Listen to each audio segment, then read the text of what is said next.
Hello. All right. I'm doing this for myself. I'm just reading.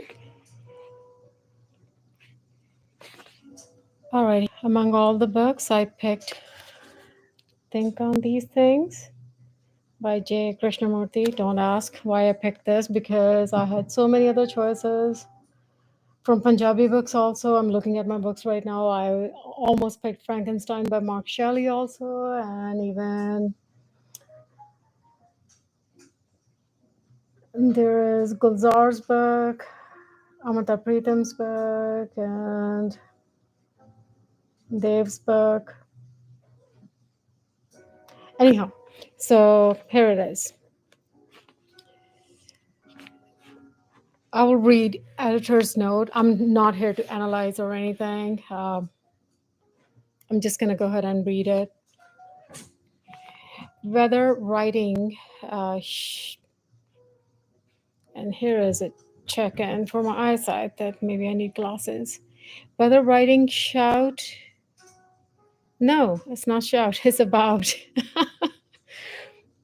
Whether writing about a conversation with someone or describing a sunset or giving a public talk, Krishnamurti seems to have a way of addressing his remarks, not just to his immediate audience, but to anyone, anywhere, who will listen. And there are many all over the world who are eager to listen. Oh, and by the way, this is edited by D. Rajagopal. For what he says is without bias and universal, and in a strangely moving way reveals the very roots of our human problems. The material contained in this volume was originally presented in the form of talks to students, teachers, and parents in India, but its keen penetration and lucid simplicity will be deeply meaningful to thoughtful people everywhere, of all ages and in every walk of life. Krishnamurti examines with characteristic objectivity and insight the expressions of what we are pleased to call our culture, our education, religion, politics, and tradition. And he throws much light on such basic motivations as ambition, greed, and envy, the desire for security, and the lust for power, all of which he shows to be deteriorating factors in human society. According to Krishnamurti, real culture is neither a matter of breeding, nor of learning, nor of talent, nor even of genius, but it is what he calls the timeless movement to find happiness, God, truth. And when this movement is blocked by authority, by tradition, by fear, there is decay, regardless of the gifts or the accomplishments of any particular individual, race, or civilization. He points out with uncompromising directness the false elements in our attitudes and institutions, and the implications of his remarks are profound and far reaching. A few words occur here and there in the text. Guru, sannyasi, puja, and mantram, with which Western readers may not be entirely familiar, and they are therefore briefly explained here. A guru is a spiritual teacher. A sannyasi is a monk who has taken the final vows of renunciation according to Hindu rites. Puja is the Hindu ritual worship, and a mantram is a sacred verse, hymn, or chant. Alrighty, so I'm hoping that I'll read a few chapters today, at least. I don't even know if I'll come back to this book or not, but we'll see. I don't even know why I'm doing this as live instead of making videos, but hey, whatever. I can do whatever. Number one chapter, it says, is the function of education. I wonder if we have ever asked ourselves what education means. Why do we go to school? Why do we learn various subjects? Why do we pass examinations and compete with each other for better grades? What does this so called education mean? And what is it all about? This is really a very important question, not only for the students, but also for the parents, for the teachers, and for everyone who loves this earth. Well, I mean, why do we go through the struggle to be educated? Is it merely in order to pass some examinations and get a job? Or is it the function of education to prepare us while we are young to understand the whole process of life? Having a job and earning one's livelihood is necessary, but is that all? Are we being educated only for that? Surely life is not merely a job, an occupation. Life is something extraordinarily wide and profound. It is a great mystery, a vast realm in which we function as human beings.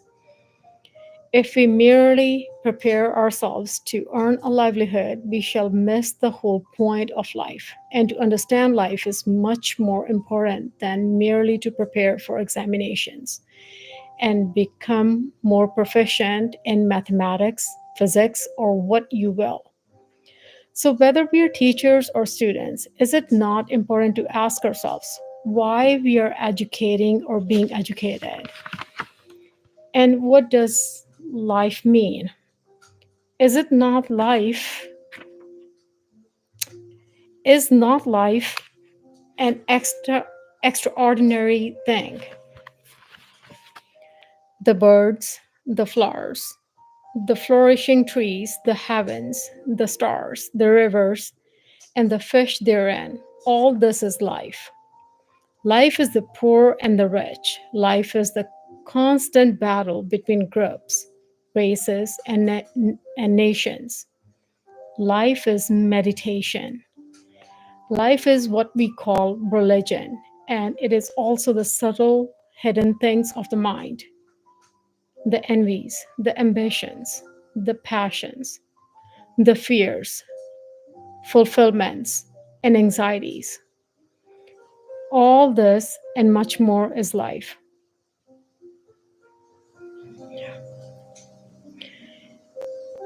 But we generally prepare ourselves to understand only one small corner of it. We pass certain examinations, find a job, get married, have children, and then become more and more like machines. ਉਹ ਜਗਜੀਤ ਸਿੰਘ ਦੀ ਗਜ਼ਲ ਯਾਦ ਆ ਗਈ ਕੀ ਸੀਗਾ चार किताबें पढ़कर ये भी हम जैसे हो जाएंगे है ना We remain fearful, anxious, frightened of life. So, is it the function of education to help us understand the whole process of life, or is it merely to prepare us for a vocation, for the best job we can get? What is going to happen to all of us when we grow to be men and women? Have you ever asked yourselves what you're going to do when you grow up? In all likelihood, you will get married, and before you know where you are, you will be mothers and fathers, and you will then be tied to a job or to the kitchen in which you will gradually wither away. Is that all that your life is going to be? Have you ever asked yourselves this question? Should you not ask it? Is your is if your family is wealthy, you may have a fairly good position already assured. Your father may give you a comfortable job, or you may get richly married, but there also you will decay, deteriorate. Do you see? Surely education has no meaning unless it helps you to understand the vast expanse of life with all its subtleties, with its extraordinary beauty, its sorrows and joys. You may earn degrees, you may have a series of letters after your name and land a very good job, but then what? What is the point of it all if in the process your mind becomes dull, weary, stupid? Name calling ਹੋ ਗਈ ਵਿੱਚ ਹੱਦ ਹੀ ਹੈ. So while you are young, must you not seek to find out what life is all about? And is it not the true function of education to cultivate in you the intelligence which will try to find the answer to all these problems? Do you know what intelligence is? It is the capacity, surely, to think freely, without fear, without a formula, so that you begin to discover for yourself what is real, what is true. But if you're frightened, you will never be intelligent.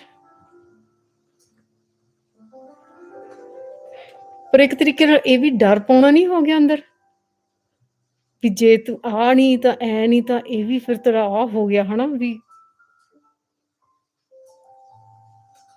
ਤੂੰ intelligent ਨਹੀਂ ਹੈਗਾ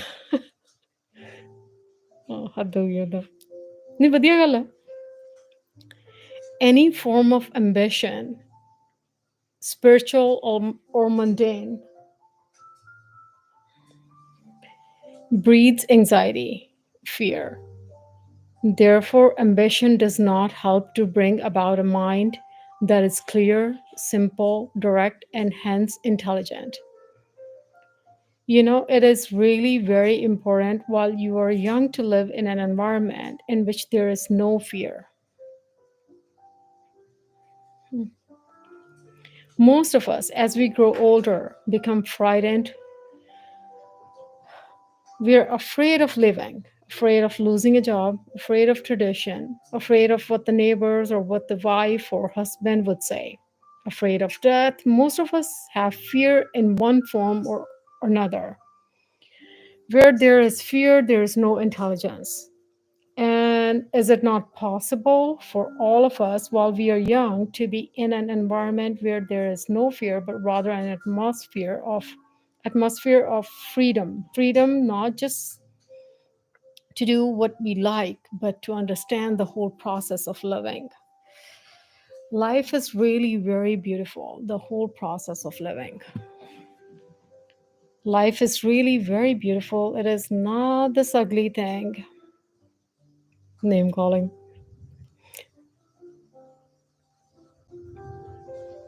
ਸਾਰਾ ਗਾਲਾਂ ਬਹੁਤ ਕੱਢਦਾ ਵਿੱਚ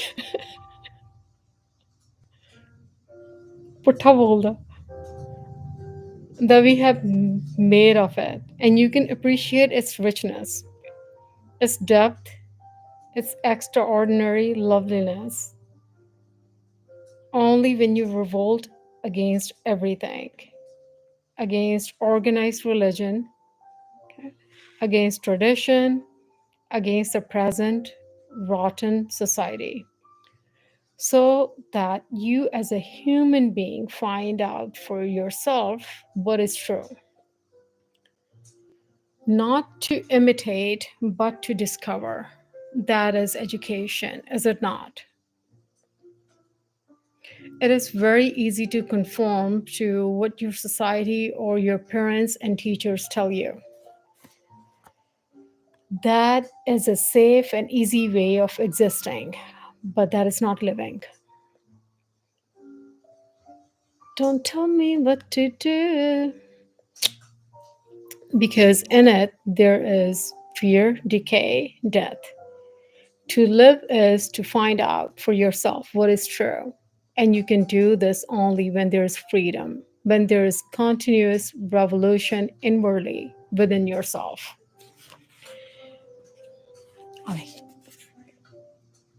ਲੋਕੋ ਇੰਨਾ ਬਰੀਕ ਲਿਖਿਆ, ਇਕੱਲੀ ਮੈਂ ਨਿਗਾਹ ਦੀ ਨਹੀਂ ਗੱਲ, ਬਰੀਕ ਬੜਾ ਲਿਖਿਆ।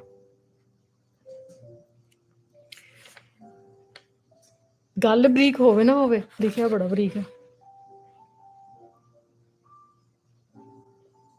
But you are not encouraged to do this. No one tells you to question, to find out for yourself what God is, because if you were to rebel, you would become a danger to all that is false. Excuse me. Your parents and society wants you to live safely, and you also want to live safely. Fair. Living safely generally means living in limitation and therefore in fear. Surely the function of education is to help each one of us to live freely and without fear, is it not? And to create an atmosphere in which there is no fear requires a great deal of thinking on your part, as well as on the part of the teacher, the educator. Do you know what this means? What an extraordinary thing it would be to create an atmosphere in which there is no fear. And we must create it because we see that the world is caught up in endless wars. It is guided by politicians who are always seeking power. It is a world of lawyers, policemen, and soldiers, of ambitious men and women, all wanting position and all fighting each other to get it. Then there are the so-called saints, the religious gurus with their followers. They also want power, position, here or in the next life. It is a mad world, completely confused, in which the communist is fighting the capitalist, the socialist is resisting both, and everybody is against somebody. True that. Struggling to arrive at a safe place, a position of power or comfort. The world is torn by conflicting beliefs, by caste and class distinctions, by separative nationalities, by every form of stupidity and cruelty. And this is the world you are being educated to fit into. You are encouraged to fit into the framework of this disastrous society. Your parents want you to do that. And you also want to fit in. Now, is it the function of education merely to help you to conform to the pattern of this rotten social order, or is it to give you freedom, complete freedom to grow and create a different society, a new world? We want to have this freedom, not in the future, but now. Otherwise, we may all be destroyed. We must create immediately an atmosphere of freedom so that we can live and find out for yourselves what is true, so that you become intelligent, so that you're able to face the world and understand it, not just conform to it. So that inwardly, deeply, psychologically, you are in constant revolt, because it is only those who are in constant revolt that discover what is true. I can relate to that. Not the man who conforms, who follows some tradition. It is only when you are constantly inquiring, constantly observing, yep, constantly learning, yep, that you find truth, God, or love. Well, I mean, and you cannot inquire, observe, learn. You cannot be deeply aware if you're afraid. True. So the function of education surely is to eradicate inwardly as well as outwardly this fear that destroys human thought human relationship, and love.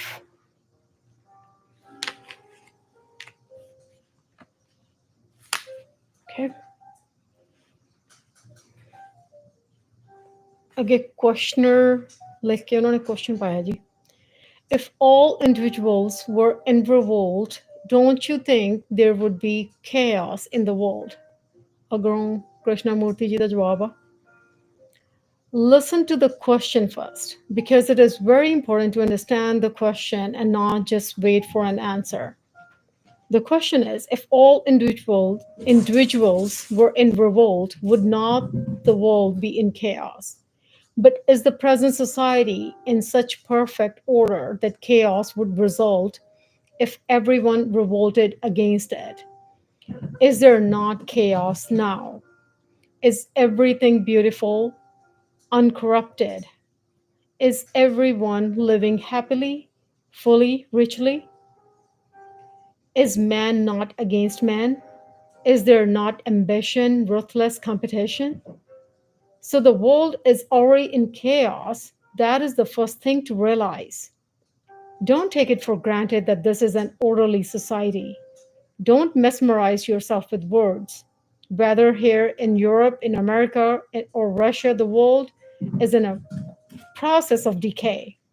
So you see the decay, you have a challenge. You are challenged to find a way of solving this urgent problem.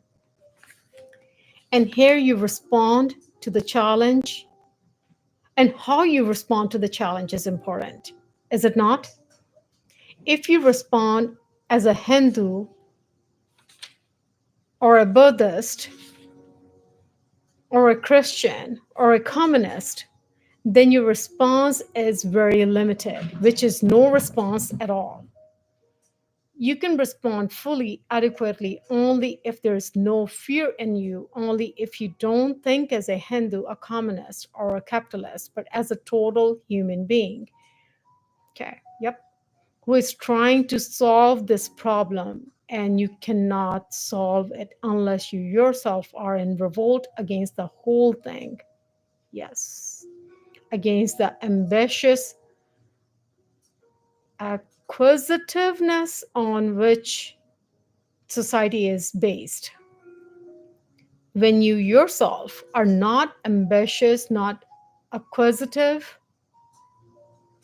not clinging to your own security, only then can you respond to the challenge and create a new world. That makes sense. Questioner, again, Svalia. To revolt, to learn, to love, are these three separate processes, or are they simultaneous? Krishnamurti states here, of course, they are not three separate processes. It is a unitary process. You see, it is very important to find out what the question means. That's a good point.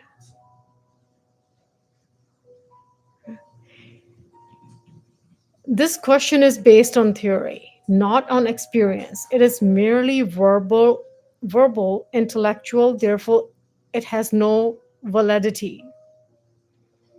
A man who is fearless, who is really in revolt, struggling to find out what it means to learn, to love, such a man does not ask if it is one process or three.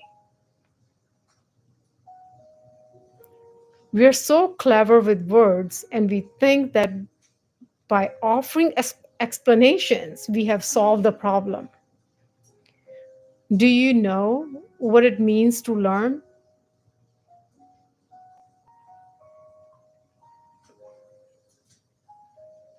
When you are really learning, you are learning throughout your life, and there is no one special teacher to learn from. Then everything teaches you. A dead leaf,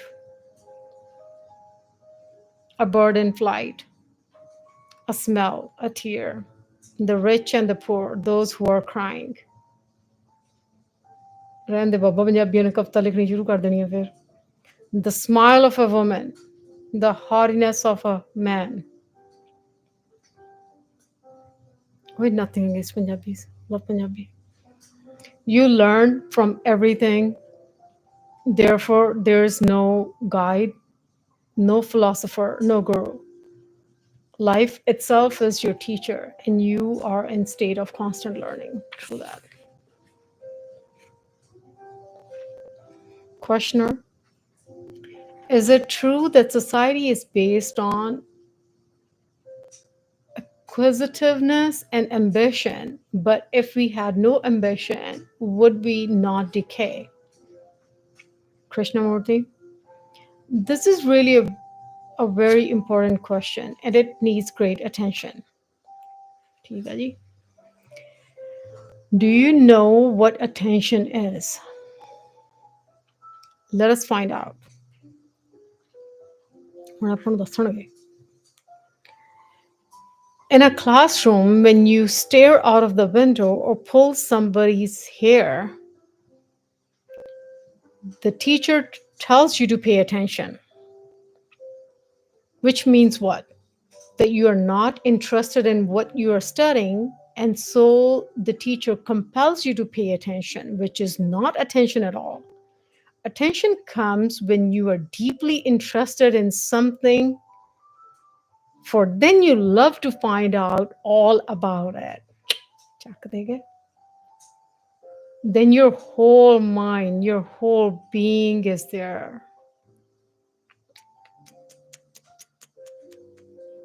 Ah, कितनी गल आ स्वाद आ गया. ਇਹਨੂੰ ਇੱਕ ਵਾਰੀ ਫੇਰ ਪੜ੍ਹਦੇ ਹਾਂ ਆਪਾਂ.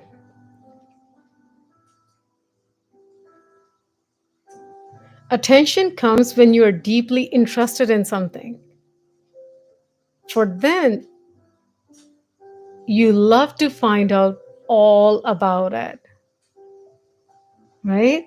Then your whole mind, your whole being is there. ਇਹ ਉਹੀ ਹੋ ਗਿਆ ਨਾ, ਪਿਆਰ ਧੱਕੇ ਨਾਲ ਨਹੀਂ ਕਰਾਇਆ ਜਾਂਦਾ, ਪਿਆਰ ਤਾਂ ਹੋ ਜਾਂਦਾ. ਉਹੀ ਆ. ਇੱਜ਼ਤ ਨੂੰ ਵੀ ਕਹਿ ਸਕਦੇ ਹੋ ਤੁਸੀਂ. Similarly, the moment you see that this question, if we had no ambition, would we not decay? Tangent ਤੇ ਚਲੇ ਗਏ ਥੋੜਾ ਜਿਹਾ. Would we not decay is really very important. You're interested and want to find out the truth of the matter.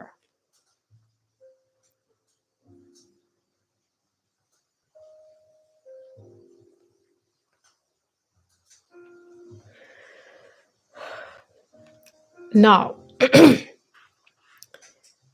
now is not the ambitious man destroying himself. That is the first thing to find out, not to ask whether ambition is right or wrong. Look around you. Observe all the people who are ambitious. What happens when you're ambitious? You're thinking about yourself, are you not? You're cruel. You push other people aside because you're trying to fulfill your ambition, trying to become a big man, thereby creating in society the conflict between those who are succeeding and those who are falling behind. There is a constant battle between you and the others who are also after what you want. And is this conflict productive of creative living? Do you understand? Or is this too difficult? Are you ambitious when you love to do something for its own sake? I mean, when you're doing something with your whole being, not because you want to get somewhere or have more profit or greater results, but simply because you love to do it, and that there is no ambition, is there? And that there's no competition. You are not struggling with anyone for first place. Like me making this video, going live on my own. for myself. For Bago, sound like you? Pede, pede. It's okay. I'm here. Took it easy. In that there's no competition, you are not struggling with anyone for first place. And should not education help you to find out what you really love to do so that from the beginning to the end of your life, you are working at something which you feel is worthwhile and which for you has deep significance.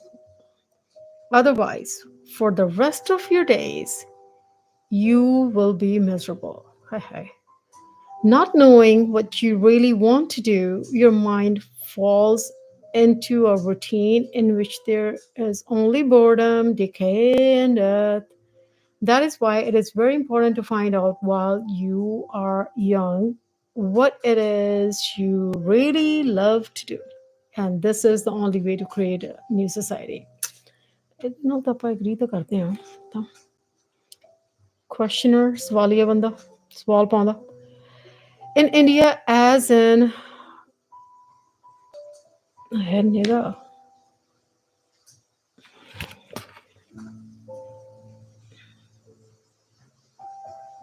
as in most other countries, education is being controlled by the government. Under such circumstances, is it possible to carry out an experiment of the kind you describe? Krishnamurti says, if there were no government help, would it be possible for a school of this kind to survive? This is what this gentleman is asking. He sees everything through the world becoming more and more controlled by governments, by politicians, by people in authority who want to shape our minds and hearts, who want us to think in Oh, Bagheera ji, ਪੜਨ ਦੇ ਬੈਠ ਬੈਠ ਤੁਸੀਂ ਬੈਠ ਬੱਗੂ ਵੀ ਬੈਠੀ ਉਧਰ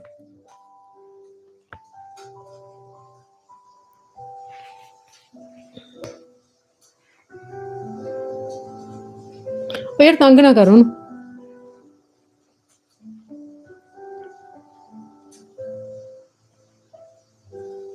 ਅੱਛਾ ਕੀ ਕਹਿੰਦੇ ਸੀ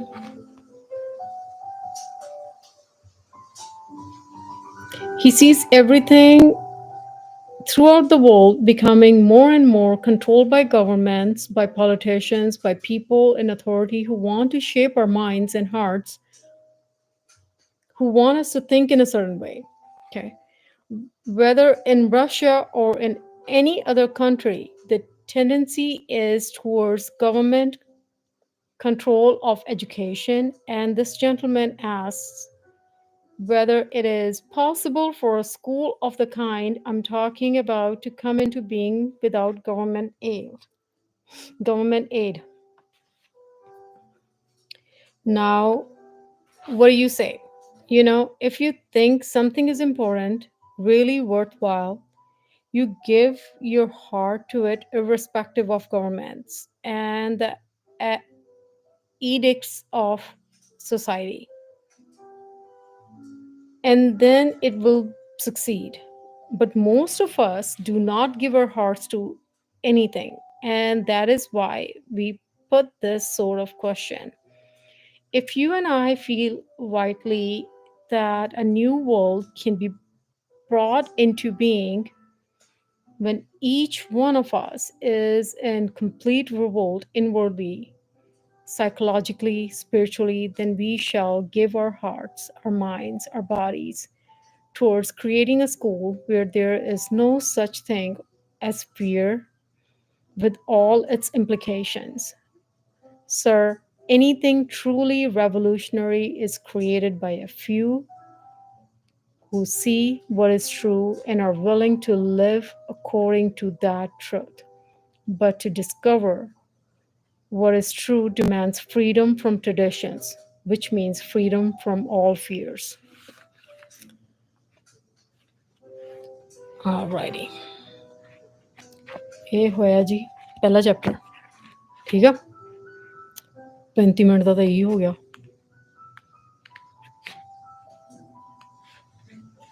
262 ਪੇਜਾਂ ਦੀ ਆ ਕਿਤਾਬ 262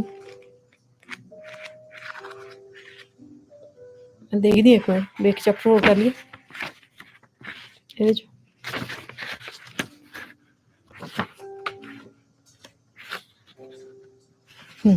ਕਰ ਲਈਏ ਥੋੜ੍ਹੇ ਜਿਹੇ ਪੇਜ ਨੇ ਹੋਰ ਛੋਟਾ ਹੀ ਆ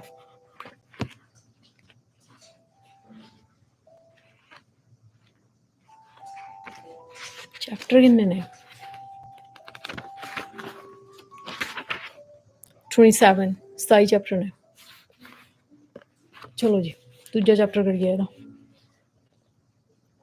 ਦੂਜੇ ਚੈਪਟਰ ਦਾ ਨਾਮ ਹੈ ਜੀ the problem of freedom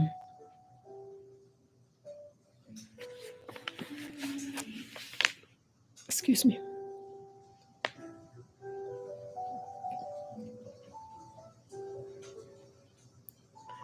I would like to discuss with you the problem of freedom. It is a very complex problem needing deep study and understanding. We hear much talk about freedom, religious freedom, and the freedom to do what one would like to do. Volumes have been written on all this by scholars, but I think we can approach it very simply and directly. And perhaps that will bring us to the real solution. I wonder if you were ever stopped to observe marvelous glow in the west as the sun sets, with a shy young moon just over the trees. Often at that hour, the river is very calm, and then everything is reflected on its surface: the bridge, the train that goes over it, the tender moon, and presently, as it grows dark, the stars. It is all very beautiful.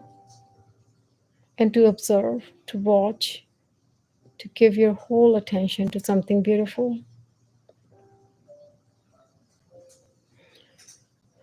Your mind must be free of preoccupations, must it not? It must not be occupied with problems, with worries, with speculations. It is only when the mind is very quiet that you can really observe. For then the mind is sensitive to extraordinary beauty. And perhaps here is a clue to our problem of freedom. Now, what does it mean to be free? Is freedom a matter of doing what happens to suit you, going where you like, thinking what you will? This you do anyhow. Merely to have independence, does that mean freedom? Many people in the world are independent, but very few are free.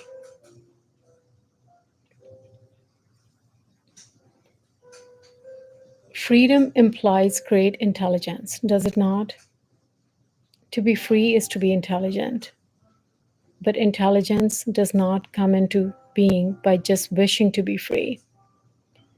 It comes into being only when you begin to understand your whole environment, the social, religious, parental, and traditional influences that are continually closing in on you. But to understand the various influences, the influences of your parents, of your government, of society, of culture to which you belong, of your beliefs, your gods, and superstitions, of the tradition to which you conform unthinkingly. To understand all these and become free from them require deep insight, but you generally give in to them because inwardly you're frightened. You're afraid of not having a good position in life. You're afraid of what your priest will say. You're afraid of not following tradition, of not doing the right thing. But freedom is really a state of mind in which there is no fear or compulsion, no urge to be secure.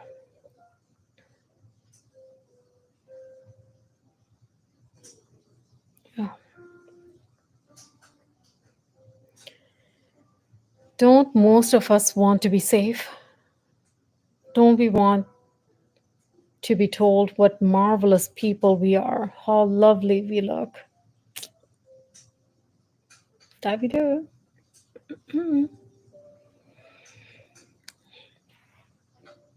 Or what extraordinary intelligence we have. Otherwise, we would not put letters after our names.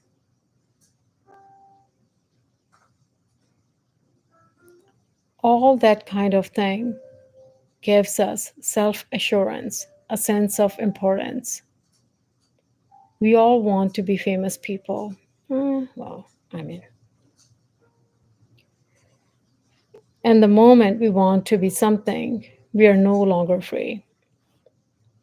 Please see this, for it is the real clue to the understanding of the problem of freedom, whether in this world of politicians, power, position, and authority, or in the so called spiritual world where you aspire to be virtuous, noble, saintly. The moment you want to be somebody, you are no longer free.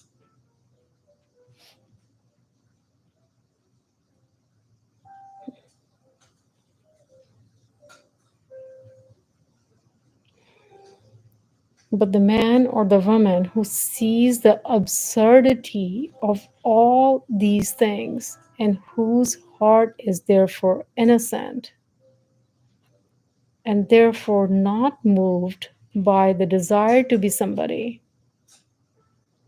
such a person is free.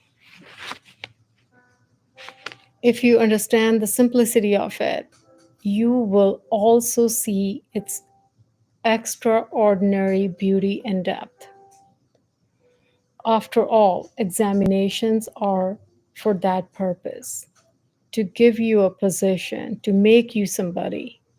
Titles, positions, and knowledge encourage you to be something. Have you not noticed that your parents and teachers tell you that you must amount to something in life, that you must be successful like your uncle or your grandfather? Or you try to imitate the example of some hero, to be like the masters, the saints, so you're never free. Whether you follow the example of a master, a saint, a teacher, a relative, or stick to a particular tradition, it all implies a demand on your part to be something. And I tell you, it's exhausting. And it is only when you really understand this fact that there is freedom.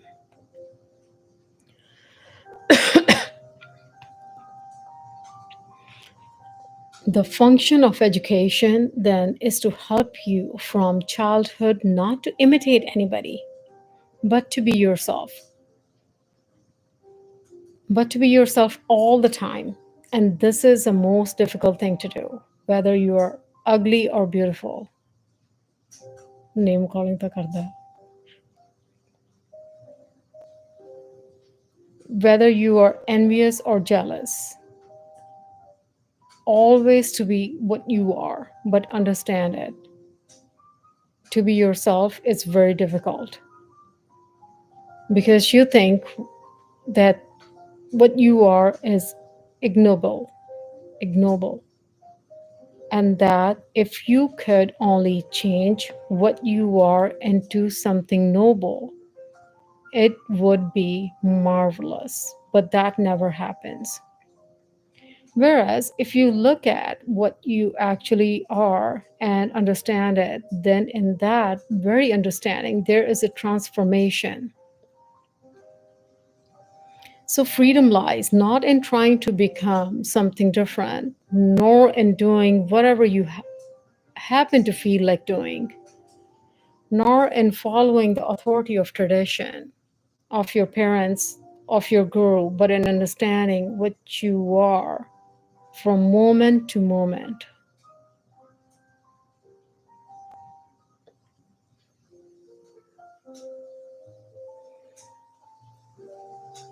You see, you're not educated from that for this. Your education encourages you to become something or other, but that is not the understanding of yourself. Yourself is a very complex thing. Self ਨੂੰ for course ਦੇ ਵਿੱਚ ਪਾਇਆ ਉਹਨੇ ਇੱਥੇ. It is not merely the entity that goes to school, that quarrels, that plays games, that is afraid, but it is also something hidden. Also, ਉਹਨਾਂ ਨੇ misspell ਕੀਤਾ ਹੋਇਆ slow ਲਿਖਿਆ ਪਿਆ. Something hidden, not obvious. It is made up not only of all the thoughts that you think, but also of all the things that you have been put into your mind. All the things that have been put into your mind by other people, by books, by the newspapers, by your leaders. ਹੁਣ ਇਹ ਵੀ ਕਿਤਾਬ ਚੀਜ਼ਾਂ ਮੰਨਦੀਆਂ ਦਿਮਾਗ 'ਚ. And it is possible to understand all that only. Ow. ਬੱਦਲ ਗਏ ਥੇ ਨੇ ਬਾਹਰ. And it is possible to understand all that only when you don't want to be somebody, when you don't imitate, but when you don't follow, which means really when you are in revolt against the whole tradition of trying to become something. That is the only true revolution, leading to extraordinary freedom. To cultivate this freedom is the real function of education. समझे भाई जी?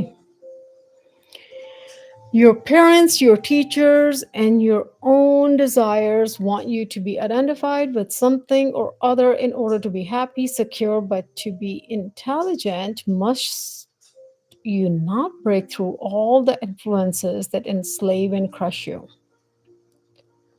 The hope of a new world is in those of you who begin to see what is false and revolt against it, not just verbally, but actually. And that is why you should seek the right kind of education. For it is only when you grow in freedom that you can create a new world, not based on tradition or shaped according to the idiosyncrasy of some philosopher or idealist. But there can be no freedom as long as you are merely trying to become somebody or imitate a noble example. Questioner. What is intelligence? Krishnamurti, let us go into the question very slowly, patiently, and find out. To find out is not to come to a conclusion. I don't know if you see the difference. The moment you come to a conclusion as to what intelligence is, you cease to be intelligent.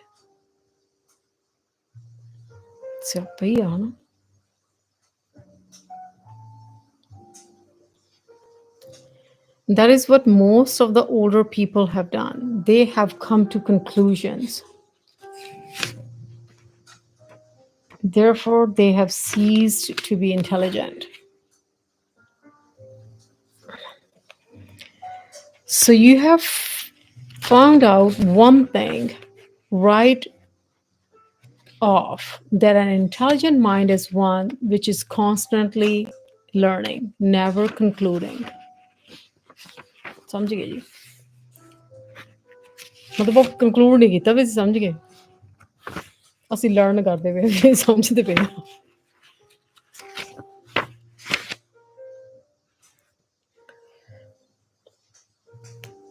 ਬਸ ਕਰੀਏ ਤਾਂ ਪੜ੍ਹ ਲੈਣੇ ਨੂੰ, ਖਤਮ ਕਰਦੇ ਹਾਂ chapter ਨੂੰ. What is intelligence? Most people are satisfied with the definition of what intelligence is. Either they say that is a good explanation, or they prefer their own explanation, and a mind that is satisfied with an explanation is very superficial, therefore it is not intelligent. You have begun to see that an intelligent mind is a mind which is not satisfied with explanation, which with conclusions, nor is it a mind that believes, which, because belief is against another form of conclusion. An intelligent mind is an inquiring mind, a mind that is watching, learning, studying, which means what? That there is intelligence only when there is no fear. When you are willing to rebel, to go against the whole social structure in order to find out what God is or to discover the truth of anything. Intelligence is not knowledge. If you could read all the books in the world, it would not give you intelligence. Intelligence is something very subtle, it has no anchorage. It comes into being only when you understand the total process of the mind, not the mind according to some philosopher or teacher, but your own mind. Your mind is the result of all humanity. And when you understand it, you don't have to study a single book because the mind contains the whole knowledge of the past. So intelligence comes into being with the understanding of yourself. And you can understand yourself only in relation to the world of people, things, and ideas. Intelligence is not something that you can acquire like learning. It arises with great revolt. That is when there is no fear, which means really when there is a sense of love. For when there is no fear, there is love. If you are only interested in explanation, I'm afraid you will feel that I have not answered your question. To ask what is intelligence is like asking what is life. Life is study, play, sex, work, quarrel, envy, ambition, love, beauty, truth. Life is everything, is it not? But you see, most of us have not the patience earnestly and consistently to pursue this inquiry. Questioner, can the crude mind become sensitive? Krishnamurti, listen to the question, to the meaning behind the words. Can the crude mind become sensitive? If I say my mind is crude and I try to become sensitive, the very effort to become sensitive is crudity. Please see this. Don't be intrigued, but watch it. Whereas if I recognize that I'm crude without wanting to change, without trying to become sensitive, if I begin to understand what crudeness is,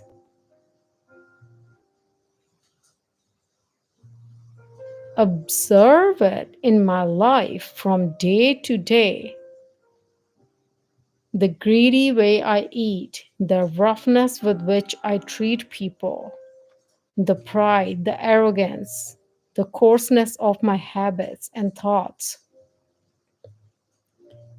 then that very observation transforms what is. Mindfulness deal karta hai the. Similarly, if I am stupid, your name kani sara walk karta hai. Sorry. And I say, I must become intelligent. The effort to become intelligent is only a graded form of stupidity.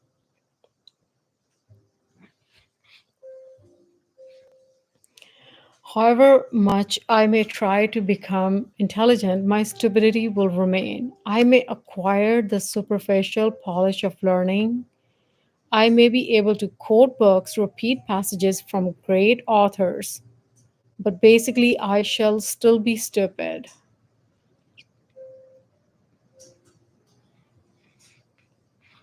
But if I see and understand stupidity as it expresses itself in my daily life, how I behave towards my servant, how I regard my neighbor, the poor man, the rich, the clerk, then that very awareness brings about a breaking up of stupidity. ਇੱਥੇ ਆਪਾਂ ਇਹ ਲੈ ਸਕਦੇ ਹਾਂ ਵੀ ਉਹ ਅੰਧਕਾਰ ਹੈ ਜਿਹੜਾ darkness ਹੈ ਉਹਨੂੰ ਸਟੂਪਿਡਿਟੀ ਕਹਿੰਦੇ ਟਰਮੀਨੋਲੋਜੀ ਯੂਜ਼ ਕੀਤੀ ਹੋਈ ਆ, ਉਹ ਜਿਹਨੂੰ ਮੂਰਖਤਾ ਕਹਿੰਦਾ ਪਿਆ। I think he's talking about darkness or ignorance. You try it. Watch yourself talking to your servant. Observe the tremendous respect with which you treat a governor, and how little respect you show to the man who has nothing to give you. Then you begin to find out how stupid you are, and in understanding that stupidity or ignorance, I guess, there is intelligence, sensitivity. Okay, you do not have to become sensitive. The man you trying to become something is ugly, insensitive. He's a crude person. Questioner: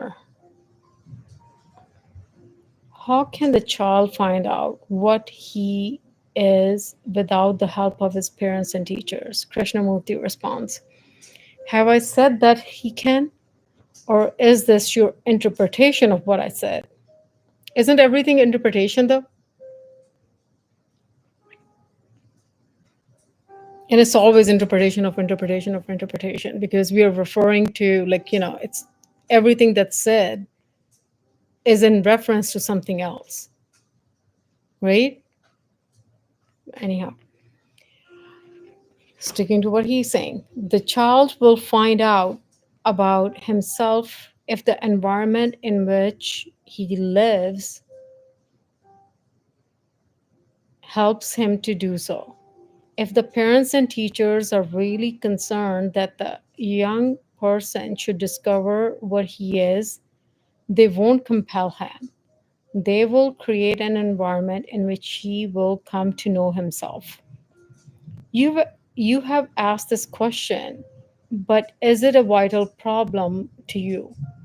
If you deeply felt that it is important for the child to find out about himself, and that he cannot do this if he is dominated by authority, would you not help to bring about the right environment? It is again the same old attitude. Tell me what to do and I will do it. We don't say, let us work it out together. This problem of how to create an environment in which the child can have knowledge of himself is one that concerns everybody, the parents, the teachers, and the children themselves. But self-knowledge cannot be imposed.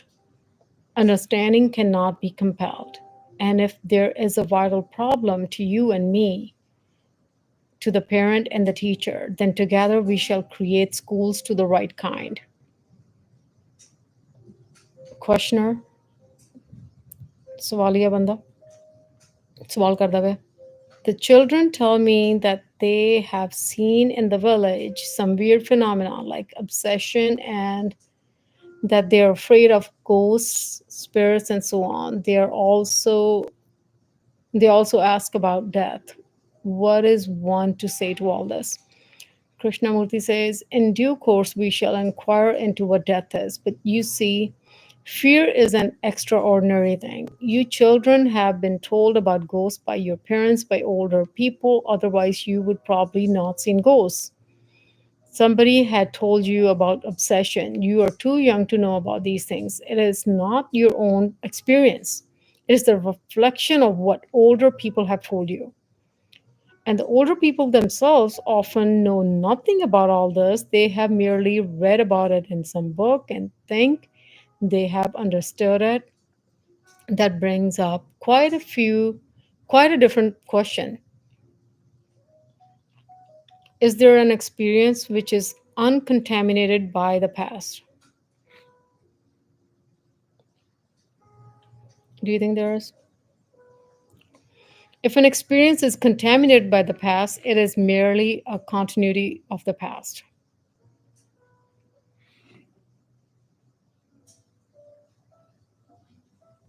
I mean,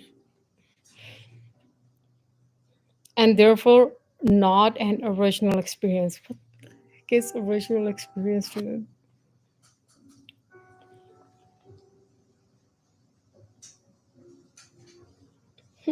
What is the original experience? पहली पहली बार What is important is that those of you who are dealing with children should not impose upon them your own fallacies, your own notions about ghosts, your own particular ideas and experiences. This is a very difficult thing to avoid because older people talk a great deal about all these inessential things that have no importance in life. So gradually, they communicate to the children their own anxieties, fears, and superstitions.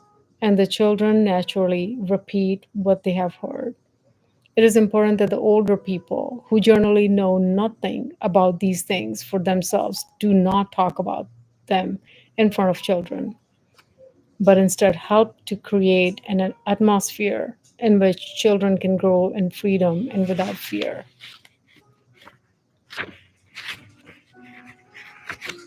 Alrighty. I think I'm going to wrap up here. And if I come back to this book, then we'll start with third chapter. So next chapter will start on page 26. This was fun. 1 hour. ਘੰਟਾ ਹੋ ਗਿਆ ਚੰਗਾ ਜੀ ਚੰਗਾ ਕੁੜੀਏ ਮਿਲਦੇ ਆ ਤੈਨੂੰ